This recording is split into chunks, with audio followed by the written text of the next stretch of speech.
Hello, I'm Dave Hart. I'm the preacher for the Warren Avenue Church of Christ in Winslow, Arizona, and I'm so glad that you've chosen to join me today. Today we're going to take a look at a sermon entitled, Do You Care About Others?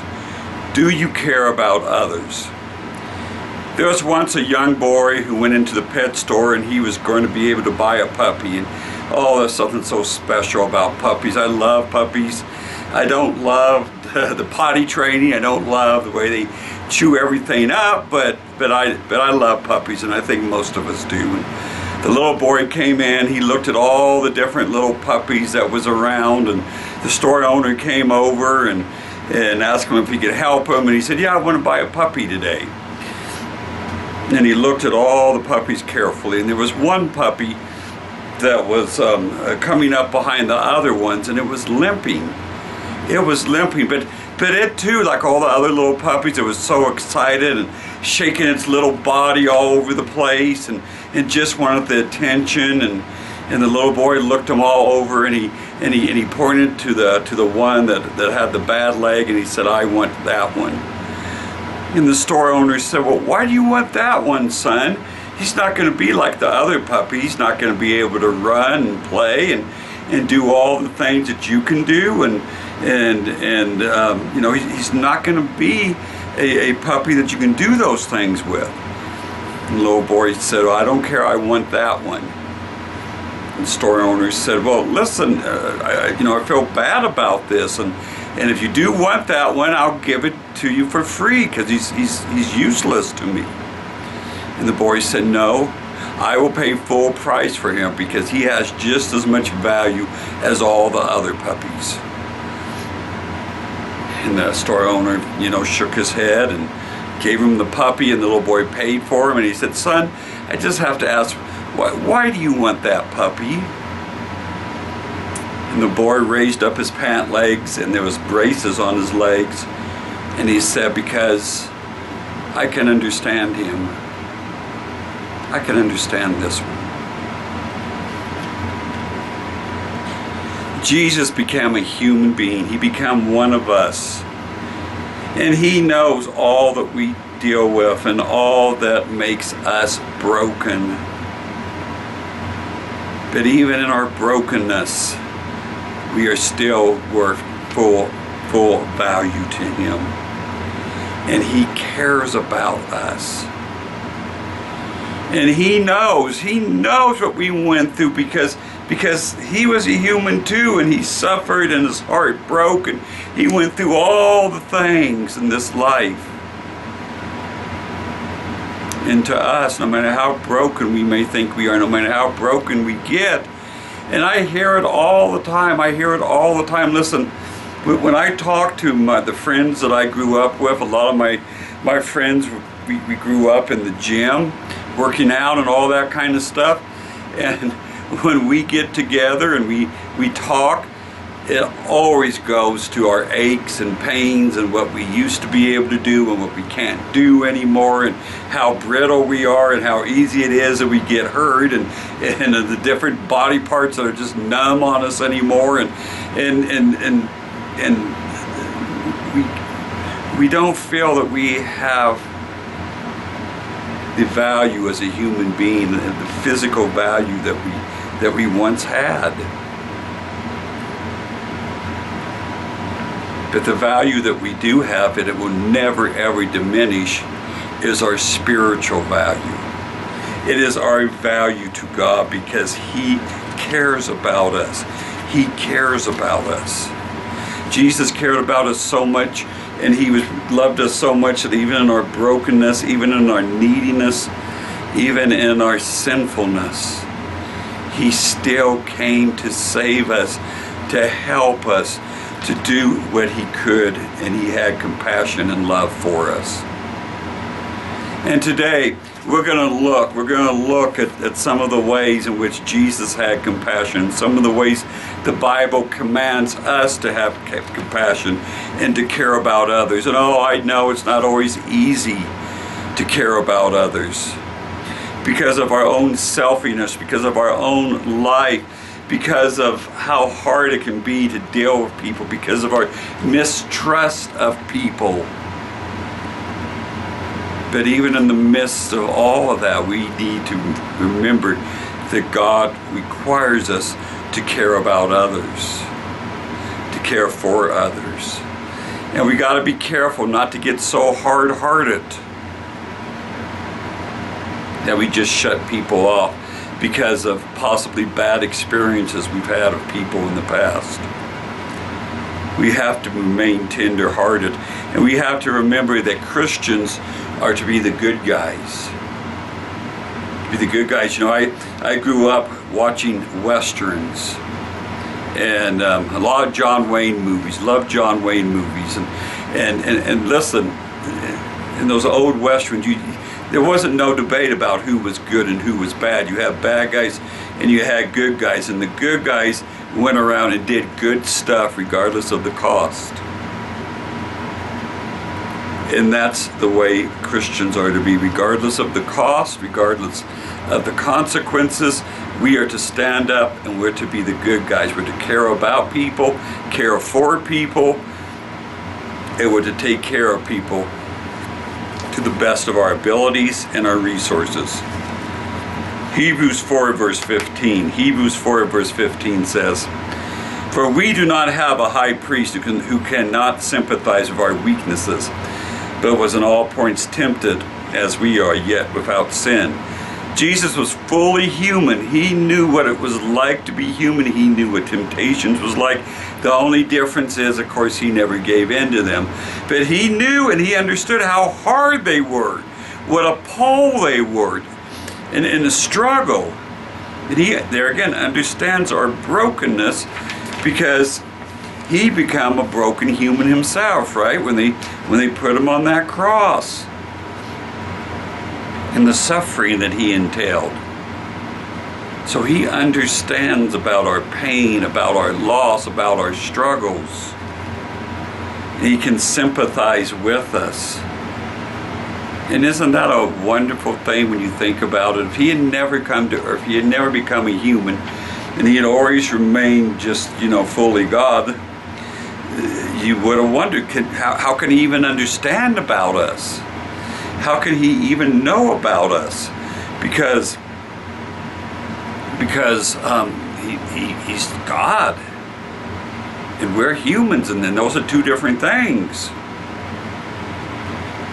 So it's kind of like the man that he didn't get the whole thing about Jesus becoming a human. He didn't understand it. Why did Jesus have to become a human? And one Sunday morning, his wife and family, they were gonna go off to church, and he was gonna stay home because he just couldn't understand this about Jesus becoming human. And while that happened, while they were gone to church, he looked out his window, and it was in the dead of winter, and it was terrible snowstorm going on, and he saw a bunch of birds out there in his yard. And he thought about it for a moment. He thought, those birds stay out there, they're going to freeze to death. I got to get them I got to do something about this. I got to try to get them someplace safe. So he opened his garage door, and he figured if he could get those birds into his garage, they could get warm and dry and stay safe and be okay. So he got out there and he opened his garage, and he tried to shoo the birds in, and the birds just took off every place and went everywhere. And every time the birds would come back down to the ground, he would try to shoo them into the garage, and they weren't having none of it. And he thought to himself, if only I could become a bird for a little while, and I could lead them in to that garage. And then it hit him what he just said. It hit him what he just said. Jesus became one of us so that he could lead us to that safe place called heaven. So Jesus became one of us, and he can sympathize with us. He can understand, and he is there to hear us, and he is there to encourage us and to help us. Luke 6 verse 36. Therefore be merciful, just as your Father also is merciful. So we know that God is merciful. If he wasn't, none of us would be here. None of us deserve heaven. None of us deserve what Jesus did for us. None of us deserve the patience that God gives us and the understanding that he has for us. But God is merciful to us, and we must be merciful to others also. we must be merciful to others also. And what is mercy? Mercy is when you give something to somebody that they don't deserve. It's when you give something to somebody that they don't deserve. And that is what God did with us when he gave us his son. And that's what Jesus did with his life for us. He had mercy on us. And he gave us what we don't deserve. So we must do that for others also. We know we live in a world of broken humans, failed humans, humans that do wrong things, evil things, bad things. And no, we don't excuse those things. We don't ignore those things. And there needs to be natural consequences for those things. But at the same time, we need to show mercy. We need to show mercy to people and understand that we too fall short and we too want mercy. And I'll tell you a good example of mercy, and I think it's a hard one for all of us. Let's say you're in a parking lot. You're driving into a parking lot and you're driving all around. It's around the holiday season and it's really hard to find a spot. And you find a spot, and right when you're going to pull into it, somebody else pulls into it. You were sitting there waiting and they pull into it.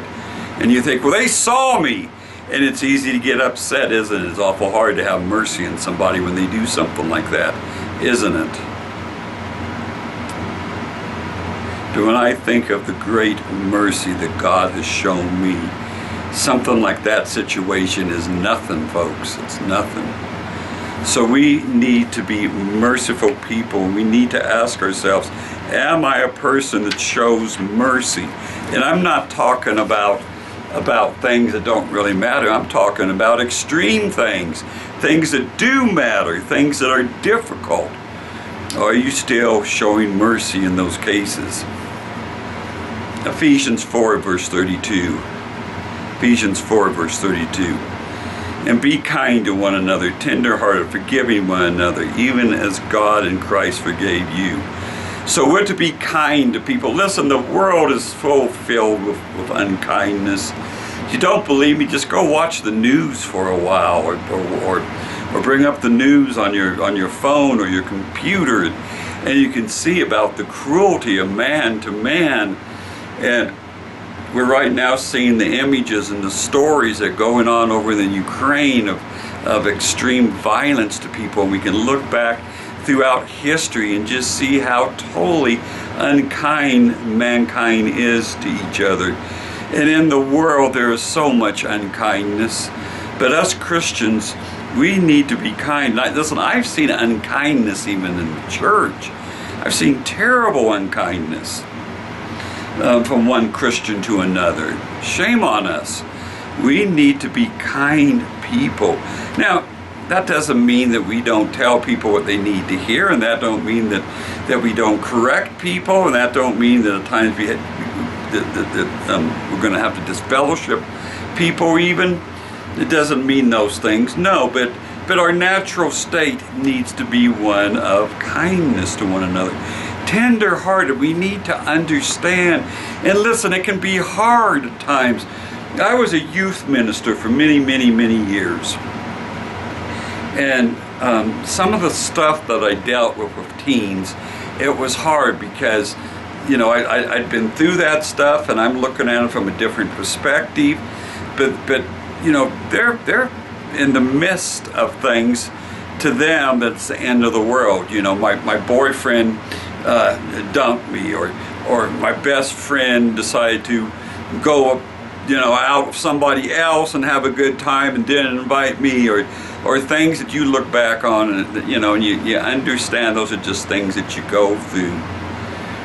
But to them it was a big deal at the time, and I needed to be tender-hearted towards them with that because they're going to have a lot harder struggles than that later on. But at that moment in time, that was all the world to them. So we need to be tender-hearted towards people, understand people's weakness and failures and failings and the struggles that they are going through. And we need to be forgiving. Oh, it can be so hard. Sometimes people can do something to you and it cuts so hard, and it's so deep, it's such a deep wound. But we still need to forgive them. We need to forgive them. God forgives us. There again, when I think of all the things that God has forgiven me of, and I know if I keep living, there'll be more things that He needs to forgive me of. Not planning on those things, but I know in my human weakness there will be things that I'll need forgiving for. And we need to forgive one another just as God forgives us and Christ forgives us. Mark 6, verse 34. And Jesus, when He came out, saw a great multitude and was moved with compassion for them, because they were like sheep not having a shepherd. So He began to teach them many things. Teaching the Word of God to others is the most caring thing that you can do for them. Listen, people have physical needs, and as Christians, we need to meet those physical needs if we have the resources and opportunities to do so. We can't fix everything, we don't have the resources to feed the world, but we can feed somebody, can't we? We don't have the resources to clothe everybody, but we can clothe somebody, can't we? So we need to take care of the physical needs as we have opportunity and resources to do so. But we also need to take care of the spiritual, because listen, we can feed somebody for all the days they're here on this earth. We can give them shelter, we can give them clothes, but we don't give them Christ. They're still going to die and be lost for all of eternity. This life is short. I'm more aware of that every day of my life. It seems like death is all around us, at least for me. I've had relatives die recently. I've had people in the church die. I've had people that were famous athletes, different people like that, who I grew up knowing about die. It's just all around us. And as important as the physical things are that we need to do to take care of people, even more important is the spiritual. We got to teach people. Jesus was moved by these people, and he was moved to the point that He needed to teach them. He needed to teach them and show them the things that they needed to do in order to be in that right relationship with God, so that when this life does end, whether it ends tomorrow for us or it ends many years from now, that we'll be in that right relationship in order to go to heaven. So even above the physical needs are the spiritual needs that we need to be concerned about with other people. Colossians 3, 12 through 13. Therefore, as the elect of God, holy and beloved, put on tender mercies, kindness, humility, meekness, long-suffering, bearing with one another and forgiving one another. If anyone has a complaint against another, even as Christ forgave you, so you also must do. So there again we see the tender mercies, the kindness that we must have, the humility. We must be humble. We must be a humble people. And I think for us Americans especially, that can be a very hard thing. We're taught in America to be strong, to be independent, to be winners, to do all these things. But we still need to be humble. We need to acknowledge that whatever we have, whatever we do, whatever we're given, is given to us from God. Meekness, we need to be meek people. Meek doesn't mean weak. Meek doesn't mean weak. Moses, they said, was a meek man, but we see him being a great, strong leader, don't we? So meekness is somebody, there again, that is a person who is loving, who is kind, who is caring, who is going to be somebody that takes care of others. He's going to be somebody that doesn't just go around making people feel bad, pushing people around, doing things like that. Long-suffering, long-suffering can be a hard one, folks. That means we got to suffer long with people. We got to realize that people aren't necessarily going to be fixed in a day or in a week or in a month or maybe even in a year. You know, we lose our patience with people easy, don't we? Life is not like a sitcom, you know what I mean? When you watch a sitcom, let's say it's a half-hour sitcom, and you got a problem, and within a half hour that problem's all settled and everybody's good, and life's going on. No, sometimes people struggle with things, and we gotta bear with them. Sometimes people are gonna have struggles all their lives, and we need to bear with them. I have known people who it had taken many years to bring them to Christ, and they had many ups and downs during that time, or even other people who become Christians but still have those terrible ups and downs. But we need to be people that don't give up easily. Is there a time to give up and move on? Yes, Bible bears that out. There's times that we dust our feet off and we got to move on to somebody else. But we might be able to come back to them later again, right? And other people, we're just going to have to work with them for a long time. Bearing with one another, we need to come alongside each other and let everybody know that that you're going to have them walk with you during that difficult road. Some of you know that we had a family here whose home burnt down a year or so ago, and it was a terrible thing, and they didn't have any money and didn't know what they were going to do, but the church community, not only here locally, but all over the country and even in other countries, through the Facebook ministry that I have, came together and helped them to the point where they're now able to be in a new home that they were able to purchase, a new mobile home they were able to purchase. So we need to bear with one another. And there, once again, forgiving one another. The Bible talks a lot about forgiveness, the great forgiveness that God gives us when we become a Christian and we lead a repentant life, but also the forgiveness that we're to give to one another as we struggle with each other. Listen, people are difficult. People are difficult. I always say, and I believe it's true, it's much, I'm a dog lover. It's much easier to love my dog than it is to love most humans. I mean, I hate to say it, but that's just the fact. But regardless of that being the fact, God says I got to love them anyway, and I got to forgive them. And I got to struggle along with them, and I got to struggle with the difficulties that I might have with their personalities. There again, that's when that bearing along with them and that loving them and that showing them the love of Christ comes in. Galatians 6 verse 2. Galatians 6 verse 2. Bear one another's burdens and so fulfill the law of Christ. So there again, we're to bear one another's burdens. This is a command. This is not a suggestion. This is a command from God. When we have others with burdens, especially those in our Christian family, we need to bear it with them. We need to help them.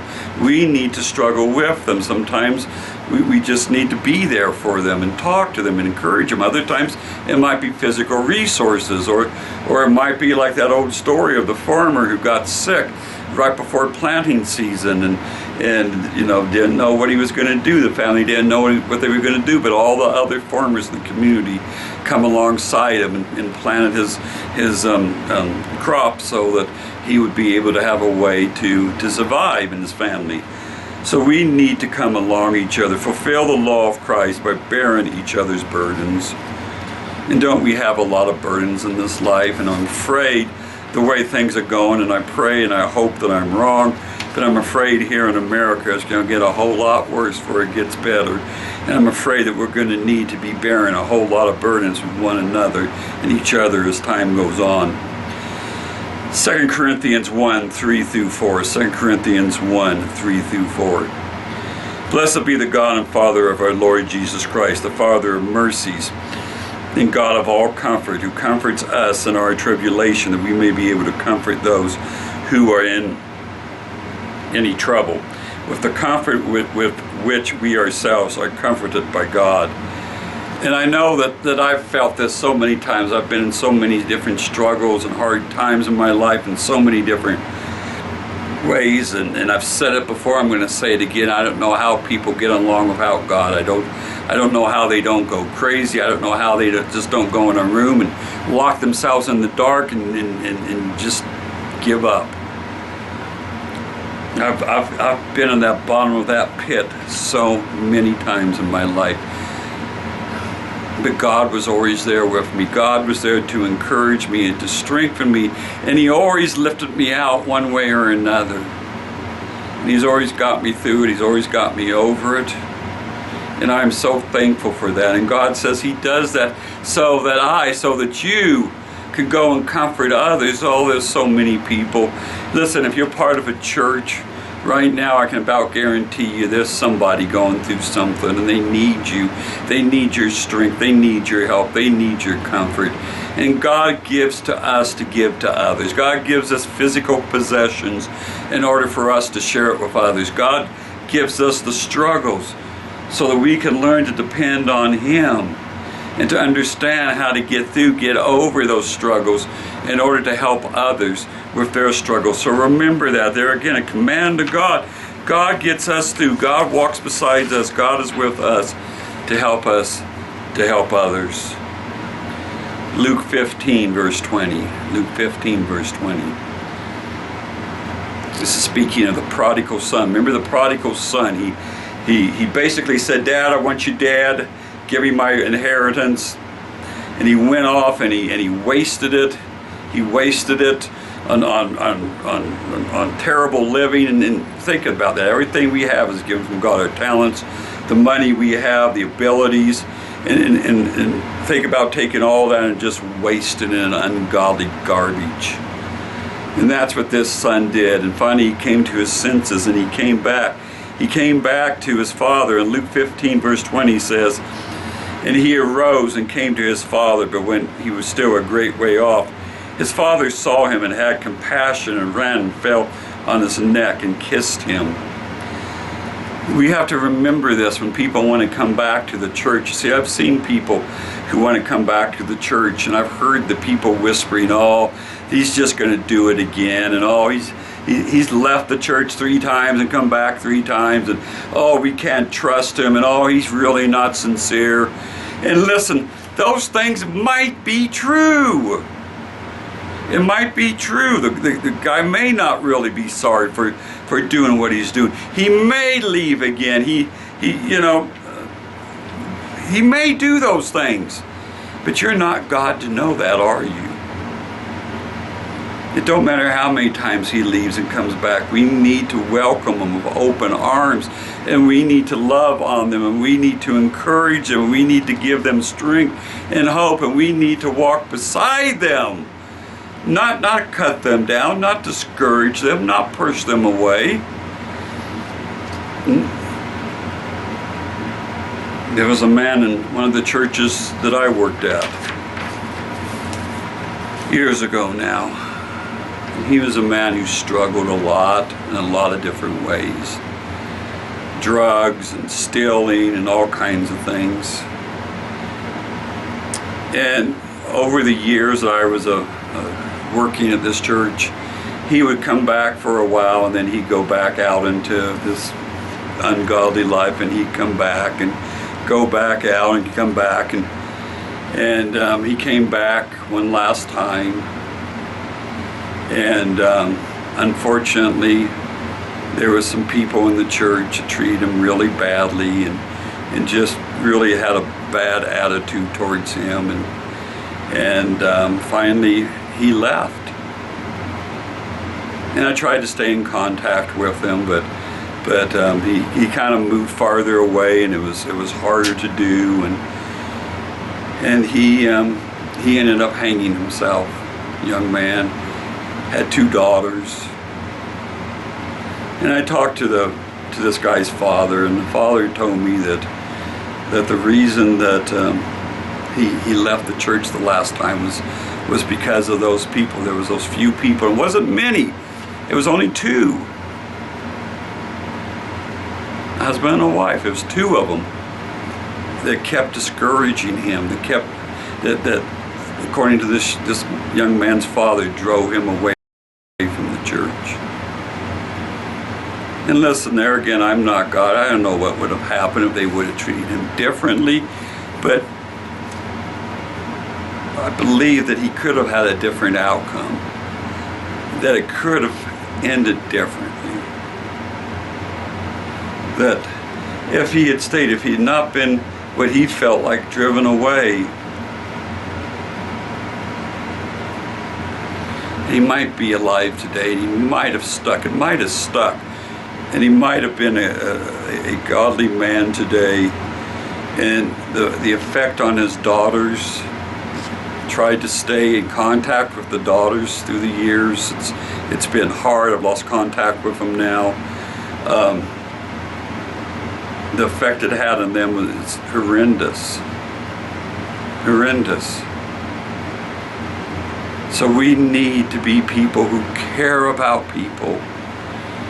And I'd rather err on the side of being wrong about somebody. I'd rather err on the side that somebody comes and they do mess up, and to maybe prevent somebody from coming back or coming to the Lord and staying with the Lord. Oh, we need to care about people. Jesus cared about us. He cared about us so much. He loved us so much. All his life was about care. If they were hungry, he would feed them. If they were sick, he would heal them. And he always taught the way to God,